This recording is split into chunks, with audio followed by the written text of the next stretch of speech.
Hello, let's talk about Nietzsche and asceticism from some selections in the Willpower. I am Dr. Eric Steinhardt. This video is made primarily for my Philosophy 4040 seminar on Nietzsche because we have a snow day. But let's get started. Let's start with Willpower section 910. This is a great one, lots of fun here.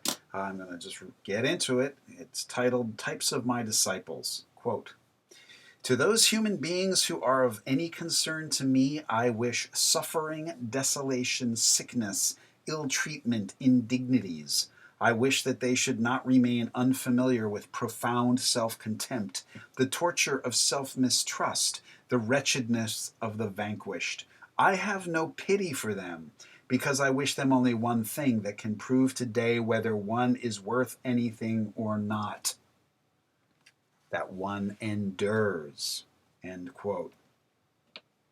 Well, being a disciple of Nietzsche is not going to be fun. Right? Suffering, desolation, sickness, ill treatment, indignities, self contempt, the torture of self mistrust, the wretchedness of the vanquished. And you get no pity. All right. So, okay, it's going to be tough, right? Again, this goes back to Nietzsche's slogan, what does not kill me makes me stronger. All right, you gotta go through a tough school, the school of hard knocks, school of hard rocks, for to be Nietzschean. All right, you've got to be sort of sanctified by having really been through the shit. I mean, Nietzsche doesn't mince words about it. Life has a terrible and horrible dimension to it, and you have to be able to understand that. Obviously, that doesn't mean you should be, a criminal or Charles Manson or Adolf Hitler or Stalin or Pol Pot or somebody like that, a tyrant. Nietzsche's opposed to tyranny. Tyrants are weak human beings, no matter how politically strong they may be. Their values are weak. It's just, a tyrant is a slave pretending to be a master. I mean, that's Nietzsche's analysis of tyranny. Okay, so we'll talk about that later, but we've got to get beyond good and evil. We've got to get beyond slave morality and beyond master morality. And so a morality of endurance, a morality of surviving through this and flourishing. You have to be so strong that you can flourish through all this. And Nietzsche's not talking about just like a physical strength, but you need that. You need great health because there's sickness, wretchedness, right? But you also need great psychological strength. And again, this is very stoic, right? This goes back to the amor fati, love of fate. You need to have this kind of stoic hardness, right? Toughness. Okay. That's going to lead us to section 915. And I'm going to quote this. Quote, I want also to make asceticism natural again. End quote. Asceticism was known as asceticism literally means exercise or discipline, a kind of spiritual exercise or spiritual discipline, like the exercises, the training exercises of an athlete. It got taken up, it was sort of a Stoic concept again, but it got taken up into Christianity. And so for the Christians, asceticism meant, denying your body, not having, pleasures in food or sex, right? You were supposed to be celibate, abstain from sex. You were supposed to not eat pleasurable foods, smear your body with chocolate and run into an orgy, use pleasurable drugs like marijuana or alcohol or anything like that. You were supposed to live this very puritanical life, right? That was Christian asceticism, which Nietzsche finds no interest in. So in place of that, right, Nietzsche says, his asceticism, his natural asceticism, in place of the aim of denial, he wants to put the aim of strengthening. Quote, a gymnastics of the will, abstinence and periods of fasting of all kinds in the most spiritual realm. 2, a casuistry of deeds in regard to the opinions we have regarding our strengths. End of that quote. The analysis here is casuistry is, right, the sort of legalistic self-analysis, right? Trying to study yourself like, a lawyer would study a text or an ethicist would study an action. Let's continue with this. Quote, an experiment with adventurous and arbitrary dangers. One should even devise tests for one's strength in being able to keep one's word, end quote. So, okay, asceticism isn't going to be Christian self-denial, mortification of the flesh, right? Christians wanted to mortify the flesh, make the flesh become dead to the flesh so that, their souls could fly off to heaven. I have to admit that they get some of this from Neoplatonism. There was Porphyry. Porphyry was a Neoplatonist student of Plotinus who thought, no, no, no, you shouldn't have sex. I mean, maybe you need to have sex to make a baby, but that's it. All right, that's it. Maybe you make your baby, done. Oh, sex, it was horrible, right? And you don't eat meat, according to Porphyry. You don't go to festivals and enjoy yourself. Go to see the theater in Rome. You don't go to movies or whatever. You got to cancel your Netflix. So yeah, no Netflix and chill with Porphyry. But Nietzsche doesn't want that kind of asceticism, right? Where it's just denial of the body because you hate the world, you hate being a body, you hate living in this world.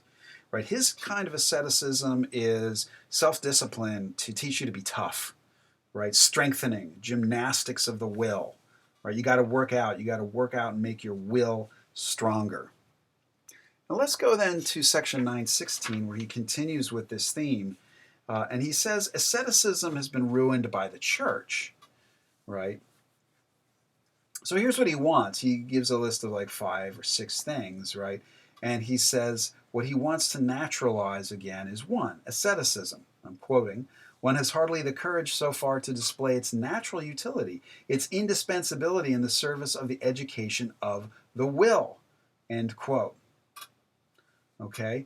We don't just need, education of our brains to learn facts and information. We need, right, tests and training in willing. Right? This is what he says, quote, education of willpower. One devises tests for one devises tests for everything except the main thing. And the main thing is this, quote, whether one can will, whether one may promise. The young person finishes school without a single question, without any curiosity concerning the supreme value problem of his nature, end quote. And the second thing Nietzsche thinks is valuable for this new naturalistic asceticism is 2, fasting in every sense, even as a means of preserving the delicacy of one's ability to enjoy all good things. End quote. Okay, right, you have to have fast days so you can appreciate things. The Stoics also recommended this. 3, I'll quote, the monastery, temporary isolation accompanied by strict refusal. No letters, no email, no phone, no tweets or texts. A kind of most profound self-reflection and self-recovery that desires not to avoid temptations, but duties, an escape from the daily round, a detachment from the tyranny of stimuli and influences that condemns us to spend our strength in nothing but reactions, and does not permit their accumulation to the point of spontaneous activity. End of quote. Right. So you've got to retreat into the monastery, right? Into isolation, so you can concentrate your will and your strength. 4, quote, feasts. Right. He says you have to be very coarse not to appreciate, right, the Christian values in terms of, all right, feasts, right? Where you have asceticism, you've got to have feasts too. And quote, feasts include pride, exuberance, wantonness, mockery of everything serious and Philistine, a divine affirmation of oneself out of animal plenitude and perfection. One in all the states what the Christian cannot honestly welcome. The feast is paganism par excellence, end quote. Sorry, I was a little mixed up there at the start, but the idea is along with the asceticism, you have to have feasts, and you have to have training there, right? Along with fasting, you have to have feasts. You have to have training in how to be exuberant and have this divine affirmation well, right? Not to debase yourself in it. The 5th thing Nietzsche says is, quote, courage confronted with one's own nature. All right, he says, quote, how far can we affirm what is natural in us, quote. Okay, Right, because look, there's a lot that's ugly and just awful and bad in any human being. Right? We are defective, and we have to. We're not fallen, but we're not the best thing that there can be on this planet Earth or in the whole universe, and we have to surpass ourselves ethically and morally. Okay, and we have to have courage to look at ourselves in order to do this. Because if you don't have courage, you're going to condemn yourself and you're going to condemn life. Right? And you're not going to try to surpass yourself. You're going to say, oh, I'm ugly, I'm horrible, boo hoo. And you're going to be depressed and you're not going to be able to act. 6, finally, death. Nietzsche says, quote, one must convert the stupid physiological fact into a moral necessity so that one can also will at the right time to die, end quote. This doesn't mean some kind of psychopathic suicide out of depression. Nietzsche is opposed to that. That would be reactionary. But when there is an end, and this is again a Stoic, these are all Stoic themes in this section. You know, the Stoics talked about leaving life when there was nothing left to live. And the position there is mainly one where you are exhausted by old age, you know, disease, almost like a kind of end of life, willful ability to let go of life. And it doesn't even have to be, it's really an error to misinterpret this as some kind of suicide or euthanasia, right? It can just be an ability to understand that you need to let go of life. And there's no further point in hanging on when there's nothing further you can do. And that's certainly, again, I want to be very, very clear, Nietzsche does not endorse anything like suicide from depression or hopelessness or even euthanasia for those who are, you know, sometimes called assisted suicide, you know, from physicians or things like that. I mean, how that works for a terminal cancer patient or something like that, Nietzsche himself had cancer, right? He didn't do it. He didn't commit suicide. He didn't, and he could have easily done that. Opiates were available in his day. You know, you could go to the drugstore and buy them yourself. So Nietzsche's very cautious about this. But again, it's a Stoic idea. There you go. That's Nietzsche on asceticism.